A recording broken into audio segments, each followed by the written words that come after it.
కర్కాటక రాశి వాళ్ళకి కొంతవరకు బాగానే ఉందని చెప్పాలి. అదొకటి కాకుండా ఫుడ్ రంగంలో ఉన్న వాళ్ళకి చాలా చాలా బాగుంటుంది.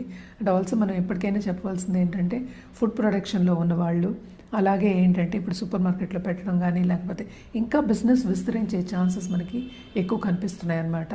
అండ్ స్పిరిచువాలిటీ తప్పక వీళ్ళకి డెవలప్ అయి ఉంటుంది. ధార్మిక క్షేత్రాలు కానీ క్షేత్రాలు కానీ సందర్శించే ఒక యోగం మనకి ఈ నెలలో మనకి కనిపిస్తుంది. తప్పక గుళ్ళు గోపురాలు తిరిగే ఒక యోగం అనేది మనకి కనిపిస్తుంది అనమాట. సో ఏదైనప్పటికీ కొంతవరకు మిశ్రమ ఫలితాలు ఉన్నప్పటికీ వీళ్ళకి హెల్త్ దగ్గర జాగ్రత్త తీసుకోవాలి. అంటే హెల్త్ దగ్గర ఖర్చు అయ్యే ఛాన్సెస్ ఎక్కువ ఉన్నాయి. కానీ second half of this month కర్కాటక రాసే వాళ్ళకి చాలా బాగుంటుంది, రాబడి ఎక్కువ వస్తుంది.